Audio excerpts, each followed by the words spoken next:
விநாயகர் சதுர்த்திக்கு புள்ளையார் சதுர்த்திக்கு நம்ம நெய்வேத்தியத்துக்கு உண்டான கொழக்கட்டை ஸ்வீட் கொழக்கட்டை வெள்ளை கொழக்கட்டையும் இது உளுத்தம் பூரண கொழக்கட்டையும் நம்ம எப்படி பண்றது அப்படின்னு நம்ம பார்க்கலாம். அதுக்கு வந்து வெல்லம் 1/2 கப்பு எடுத்து வச்சுருக்கேன், 1 கப்பு தேங்காய் எடுத்து வச்சுருக்கேன், ஏலக்காய் எடுத்து வச்சுருக்கேன். அப்புறம் இந்த சைடு உளுத்தம் கொழக்கட்டைக்கு உளுத்தம்பருப்பு வந்து 1 கப்பு, ஒரு 1/2 மணி நேரமா ஊறின்னு இருக்கு உளுத்தம்பருப்பு எடுத்து வச்சுருக்கேன். அதுக்கு வந்து ஒரு 6 பச்சை மிளகாய் எடுத்துட்டு இருக்கேன். இது வந்து நல்லா காரமா இருக்கும் இந்த பச்சை மிளகாய். இது கொஞ்சம் உப்புரப்பா பண்ணினாதான் உளுத்தம் பூரணம் நல்லா இருக்கும். அதனால வந்து 6 பச்சை மிளகாய் எடுத்துட்டு இருக்கேன். அதுக்கப்புறம் அரிசி மாவு, இது வந்து நம்ம ஷாப்ல கிடைக்கிற ரைஸ் ஃப்ளோர் தான் வாங்கிட்டு இருக்கேன். நான் வந்து 2-3 விதமா நம்ம கொழக்கட்டை மாவு நம்ம பண்ணலாம். என்னன்னா வந்து அரிசி வந்து நல்லா ஊற வச்சுட்டு நல்லா நைஸா மிக்சியில அரைச்சிட்டு அது வந்து கொழக்கட்டை மாவு கலரலாம், இடியாப்பா மாவுல கொழக்கட்டை மாவு கலரலாம். நான் இப்ப எடுத்துட்டு இருக்கிறது வந்து வெறும் அரிசி மாவு தான் எடுத்துட்டு இருக்கேன். இந்த பட்சணத்துக்குலாம் நம்ம பண்ணுவோம் இல்லையா, பட்சணத்துக்குலாம் பண்ணிட்டு நம்ம வறுத்து வச்சுப்போம் இல்லையா, அந்த அரிசி மாவும் ரொம்ப நல்லா வரும். இந்த அரிசி மாவுலையும் எப்படி பண்றதுன்னு நான் காமிக்கிறேன். நல்லா கொழக்கட்டை வந்து சாஃப்டா வெரிசல் விடாத எப்படி பண்றது, ஈஸியா பண்றது அப்படின்னு நம்ம இப்ப பார்க்கலாம். இப்ப நம்ம வெல்லம் ஃபர்ஸ்ட் கரைச்சிக்கலாம் ஸ்வீட் கொழக்கட்டை பண்றதுக்கு. பாருங்க, நான் 1 கப்பு தேங்காய்க்கு நான் 1/2 கப்பு வெல்லம் எடுத்துட்டு இருக்கேன். கொஞ்சமா ஜலம் விட்டு, இது பாகு பதெல்லாம் வேண்டாம், இந்த வெல்லம் வந்து நல்லா கரையணும், அவ்வளவுதான். நல்லா கரைஞ்சு நல்லா கொதிக்கும் போது நம்ம தேங்காய் போட்டு கலரிக்கலாம். இப்ப வந்து நல்லா வெல்லம் இந்த மாதிரி கொதிக்க ஆரம்பிச்சிடுது. இப்ப வந்து தேங்காயை நான் கொடுக்குறேன். நான் இது வந்து தேங்காய் வந்து திருவிட்டு கிரேட் பண்ணிட்டு நான் மிக்சியில வந்து நான் ஒரு சுத்தி எடுத்துன்னு வந்துட்டேன் இந்த தேங்காயை. ஏன்னா பூர்ணத்துக்கு நல்லா சாஃப்டா இருக்கும், அதை வச்சு பூர்ணம் பண்ணினா அப்படிங்கிறதுக்காக நான் வந்து மிக்சியில நல்லா ஒரு சுத்தினோன்னா ஒத்தாப்புல ஆயிடும். பாருங்களேன், நல்லா மசியே இருக்கு, இந்த மாதிரி ஆயிடும். பூர்ணம் வச்சு நம்ம மூடுறதுக்கும் சௌரியமா இருக்கும். அதனால நான் அப்படி பண்ணிட்டேன். இப்ப பூர்ணம் நல்லா ஒட்டாத வரா மாதிரி நம்ம கலரிக்கலாம். இப்ப பாருங்க, பூர்ணம் வந்து நல்லா ஒத்தாப்புல கலந்து நல்லா சேர்ந்து வர ஆரம்பிச்சிடுது. இப்படி நல்லா பாருங்கள, நல்லா மசிய நல்லா ஸ்மாஷ் ஆகி, இந்த தேங்காய் நம்ம அரைச்சின்றதுனால ஸ்மாஷ் ஆகி நல்லா மசிய வர ஆரம்பிச்சிடுது. இப்போ இந்த ஸ்டேஜில் நம்ம ஏன்னா நெய் விட்டு நம்ம பூர்ணம் கலரினோம்னா நல்ல வாசனையாக இருக்கும். அதனால நான் ஒரு ஸ்பூன் நல்லா நெய் விட்டுக்கிறேன். ஏலக்காய் பொடியும் கொஞ்சம் போட்டுட்டு நம்ம ஒரு கலரிட்டு பூர்ணத்தை எடுத்து வச்சுடலாம். நம்ம வந்து இப்போ கொழக்கட்டை அன்னைக்கு புள்ளையார் சதுர்த்தி அன்னைக்கு பண்ணுறோன்னா நம்ம நிறைய ஐட்டம் பண்ணுற மாதிரி இருக்கும் இல்லையா. நம்ம கொஞ்சம் பூர்ணம் வந்து முதல் நாளே கொஞ்சம் வந்து மடியாக பண்ணி நம்ம ஓரமாக எடுத்து வச்சுட்டுடலாம். எடுத்து வச்சுட்டா அடுத்த நாள் வந்து கொழக்கட்டை மாவு கலரி பண்ணுறதுக்கு சௌரியமாக இருக்கும். இது வெள்ளை பூர்ணம் ரெடி ஆகிடுது. இப்போ வந்து பூர்ணம் நல்லா ஆற வச்சு ஒரு டம்ளர் இப்போ பண்ணி காமிக்கிறதுக்காக எடுத்துட்டு இருக்கிறதுனால 1 டம்ளர் எடுத்துட்டு இருக்கேன். நான் வந்து இந்த 1 டம்ளருக்கு இதே மெஷர்மெண்ட்ல 1.5 டம்ளர் ஜலம் வச்சுட்டு இருக்கேன். நான் வந்து இப்போ இந்த தண்ணி வந்து நல்ல பாயில் ஆகி நல்லா நம்ம பபிள்ஸ் வரும் இல்லையா, அந்த ஸ்டேஜ் வர வரைக்கும் கொதிக்கணும் தண்ணி வந்து.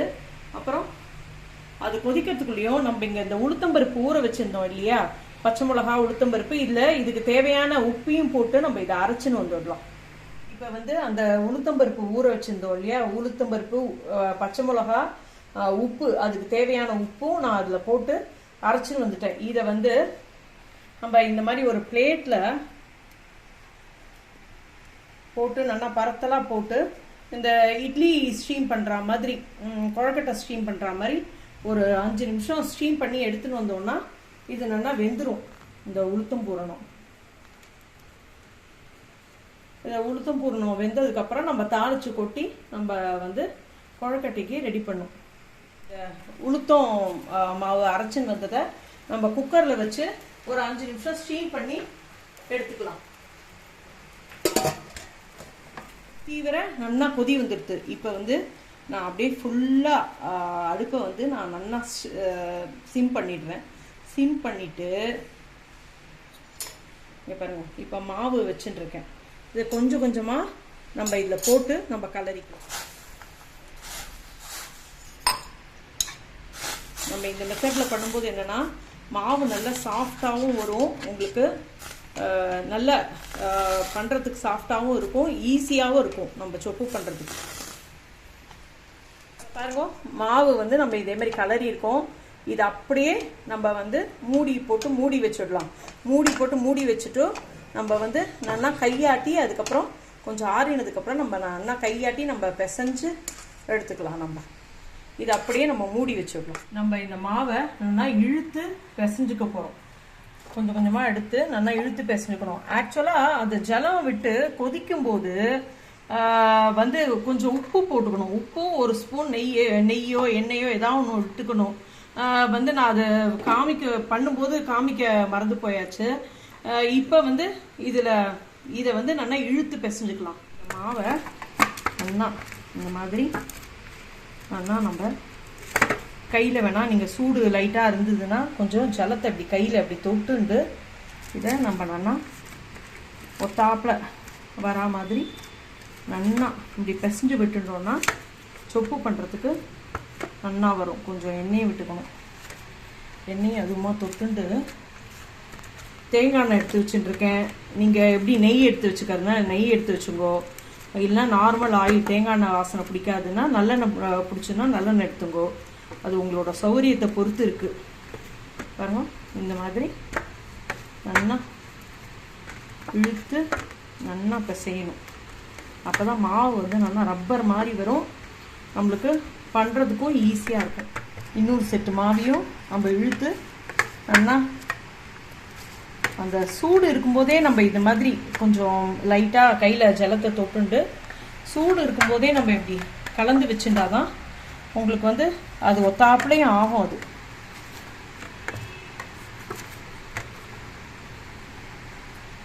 ஊற இருக்குது, அதனால தான் நான் கையில் ஜலத்தை தொட்டு இழுத்து பிசைஞ்சுக்கிறேன்.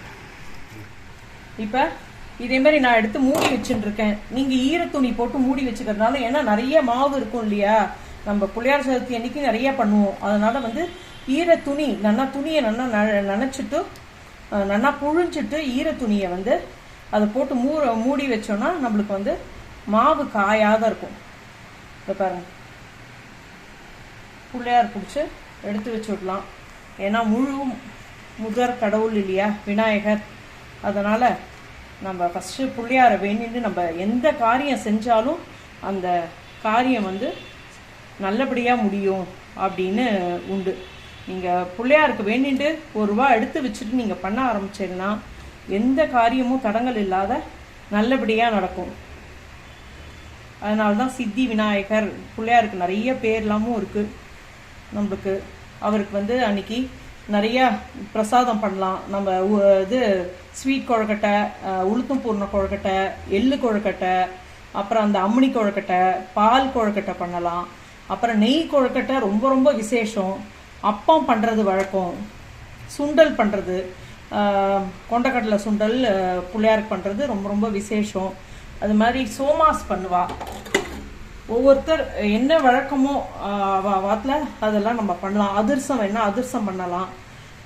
நம்ம வந்து நம்ம சுவாமிக்கு வந்து நைவேத்தியம் பண்ணுறதுக்கு என்ன எவ்வளோ பண்ணாலும் நம்மளுக்கு வந்து சுவாமிக்கு பண்ணுறதுக்கு நம்மளுக்கு ஆசையாக தான் இருக்கும். இந்த மாதிரி நம்ம வந்து கொழுக்கட்டைக்கு இந்த மாதிரி ரவுண்டாக உருட்டி போட்டுட்டோம்னா அது ஈஸியாக இருக்கும். வச்சு மூடுறதுக்கு ரொம்ப சௌகரியமாக இருக்கும். அதனால் சின்ன சின்ன பால்ஸாக உங்களுக்கு எப்படி வருமோ அந்த மாதிரி இப்படி உருட்டி போட்டுட்டோன்னு வச்சுக்கோங்களேன், அது வந்து பூர்ணத்தை டக்கு டக்குன்னு வச்சு நம்ம மூடி வந்து வேக வச்சு விடலாம்.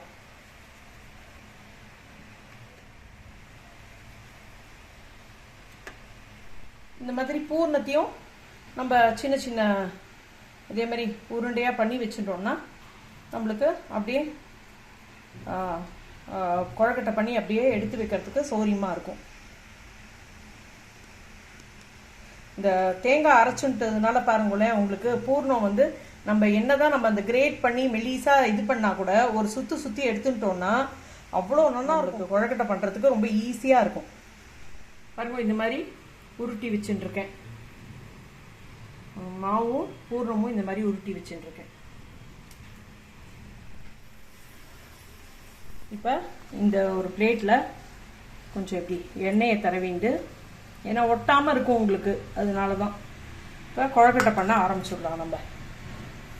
இப்படி பாருங்க, இந்த மாதிரி இப்படி இந்த 2 விரலாட்டி, இந்த 2 விரல், இந்த 2 விரல், கீழே மற்ற விரல்லாம் இருக்கணும். இப்படி நம்ம இதை நெடுப்புற இந்த விரலை வச்சோன்னா உங்களுக்கு வந்து மெலீஸாக சொப்பு வர ஆரம்பிச்சிடும். பாருங்க, ஏன்னா இந்த மாவு வந்து மெல்லீஸா இருந்தால் தான் உங்களுக்கு ஸ்வீட்டு வந்து தெரியும். இதை நம்ம தடியாக பண்ணிட்டோம்னு வச்சுக்கோங்களேன், வந்து ஸ்வீட்டு வந்து ரொம்ப குறைச்சலாக இருக்கும். இப்போ இந்த பூர்ணத்தை உள்ளே வச்சுட்டு இதை பாருங்க, இப்படி கையில் இப்படி வச்சுருவோம்.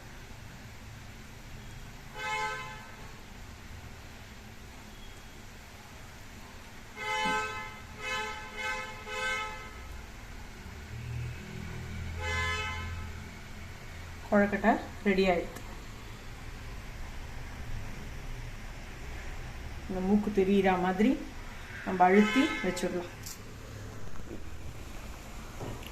இந்த மாதிரி ரவுண்டு பண்ணிட்ட மாவில் நம்ம இப்படி நம்ம ரவுண்டு பண்ணிகிட்டே வந்தோம்னா இந்த சொப்பு வந்து நல்லா மெலீஸாக ஆகிடும். இதை பாருங்கள், நல்லா மெலீஸாக ஆகிடும். இப்போ இந்த பூர்ணத்தை எடுத்து நடுப்புற வச்சுட்டு இப்படி இருக்கு இல்லையா, இந்த இடத்த நம்ம இப்படி இப்படி அமுக்கி அமுக்கி வச்சோம்னா அழகாக வரும், லேயர் லேயராக.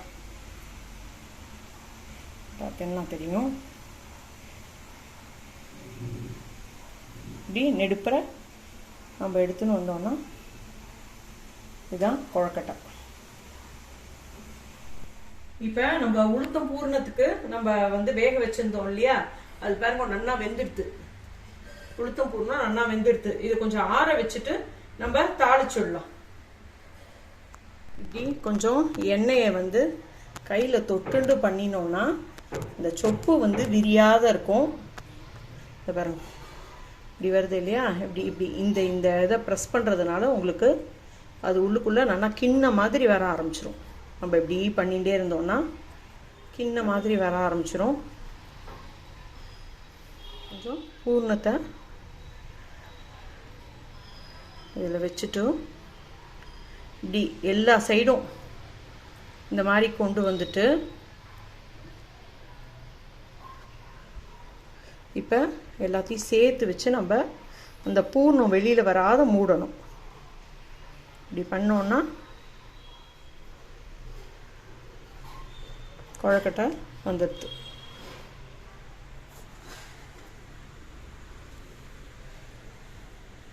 கொழக்கட்டை பண்ணியாச்சு. இதை வந்து நம்ம ஸ்டீம் பண்ணி எடுத்துக்கலாம். ஒரு 5 நிமிஷம் ஸ்டீம் பண்ணால் போகிறோம். இது வந்து கலர் மாறணும். மேலே பார்த்தீங்கன்னா உங்களுக்கு பல பலன்னு இருக்கும் கொழக்கட்டை. அந்த அளவுக்கு அதை ஸ்டீம் பண்ணி எடுத்துக்கலாம். நம்ம உளுத்தம் பூரணம் தாளிச்சுக்கலாம். நான் கொஞ்சம் தேங்காய் எண்ணெய் விட்டுக்கிறேன். தேங்காய் எண்ணெயில் தாளிச்சு கொட்டினா ரொம்ப நல்லா இருக்கும். எண்ணெய் காய ஆரம்பிச்சுடுத்து கடுகு, உளுந்து,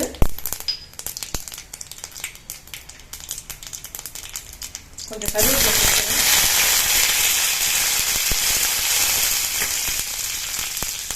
பெருங்காயமும் போட்டுக்கலாம். போட்டுட்டு நான் வந்து இங்கே பாருங்க, இந்த உளுத்தம் பூரணம் நம்ம வந்து வேக வச்சிருந்தோம்ல, அதை நான் சும்மா இந்த மாதிரி கட் பண்ணி வச்சுருக்கேன். ஏன்னா உசிலிக்கணும் இல்லையா, அதனால நான் வந்து கட் பண்ணி வச்சுருக்கேன். இதை இப்போ நம்ம வந்து எண்ணெயில் போட்டு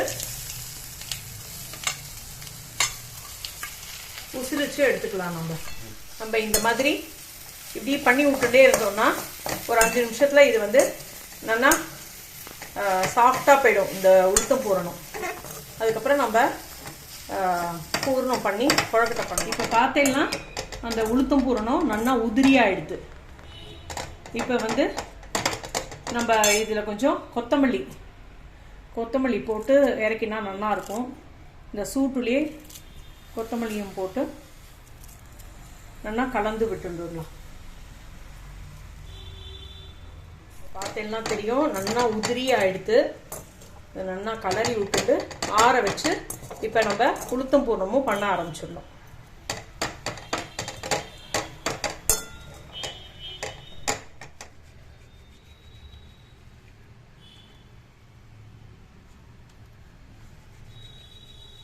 இப்போ உளுத்தம் பூர்ணத்துக்கும் நம்ம உருட்டி போட்டுக்கலாம். இது வந்து இந்த உளுத்தம் பூர்ணத்துக்கும் நம்ம உளுத்தம் கொழுக்கட்டைக்கு இந்த மாதிரி உருட்டி வச்சுக்கலாம். எப்படி நல்லா உதிர்ந்து வந்துடுத்து பாருங்க, சாஃப்டாக இருக்குது. அப்படி நம்ம நல்லா வேக வச்சு நம்ம இது மாதிரி உசிரிச்சு எடுத்துட்டோம்னா நல்லா உதிர்ந்து போயிடும் உளுத்தம் கொழுக்கட்டையும். இது நல்லா உப்புறப்பாக ரொம்ப டேஸ்டாக இருக்கும். எல்லாரும் பண்ணி பாருங்க. இது வந்து வெறும் உளுத்தம் பருப்பு தான், வேற எந்த பருப்பும் நான் சேர்க்கல. வெறும் உளுத்தம் பருப்பு, பச்சை மிளகா தான். வேணா வெத்த மிளகா பிடிக்கும்னா, அந்த ரெட்டு சில்லி பிடிக்கும்னா ரெட்டு சில்லி வந்து நீங்கள் வந்து போட்டுக்கலாம். இது ரொம்ப குழந்தைகளுக்குலாம் ரொம்ப ரொம்ப பிடிக்கும். இது வந்து இந்த உளுத்தம் கொழுக்கட்டை.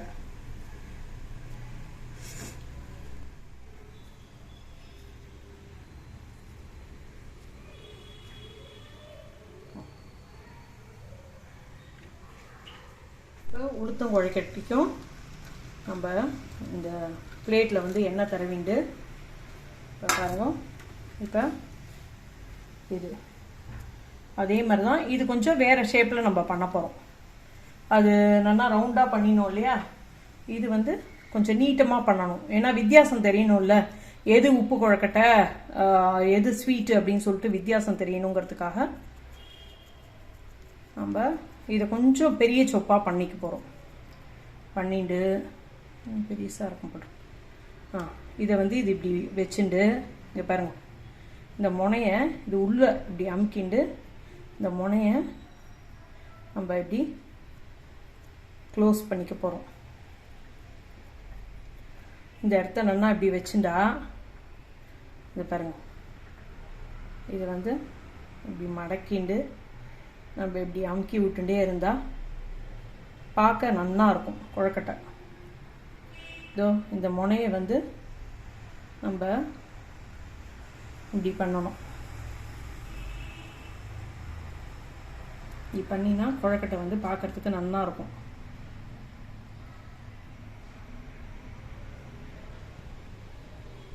இந்த இன்னொரு தடவை பண்ணி காமிக்கிறேன்.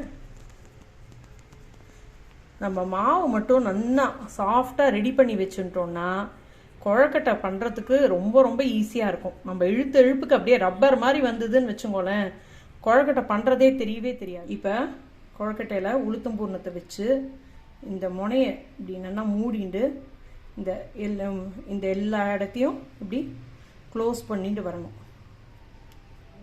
இல்லைனா ஜலம் எது தொட்டுக்கிறீங்களோ உங்களுக்கு எது ஈஸியாக வருமோ பண்ணுறதுக்கு இந்த மாதிரி பண்ணிட்டு இந்த முனையை வந்து இப்படி ஒரு மடக்கு, ஒரு ட்விஸ்ட்டு, அப்புறம் அந்த எட்ஜை வந்து இப்படி பிடிச்சிக்கணும். அப்புறம் திருப்பி அதே அந்த ஓரத்தை இப்படி நம்ம பிடிச்சி இப்படி அமுக்கி இப்படி இப்படி மடக்கி விட்டுக்கணும்.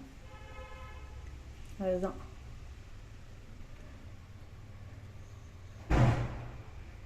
இப்படி பண்ணிகிட்டே இருந்தால் அழகாக இருக்கும் பார்க்கறதுக்கு. குழந்தையெல்லாம் ஆசைப்படுவாள்ல, சுவாமிக்கு நம்ம நைவேத்தியம் வைக்கிறதும் அழகாக நம்ம இதேமாரி பண்ணி வச்சோம்னா நல்லாயிருக்கும். இப்போ ஸ்வீட் கொழுக்கட்டை ரெடியாக எடுத்து பாருங்க. நல்லா வெந்துடுத்து, உங்களுக்கு பார்த்தாலே தெரியும் டிஃப்ரென்ஸு. மேலே பழன்னு வந்துருக்கு பாருங்க, வேர்த்து விட்டுண்டு. அது ஸ்வீட்டு கொழுக்கட்டை பிள்ளையாருக்கு ரெடியாக எடுத்து. உளுத்தம் கொழுக்கட்டையும் பண்ணியாச்சு. இதை நம்ம வேக வச்சு எடுத்துக்கலாம்.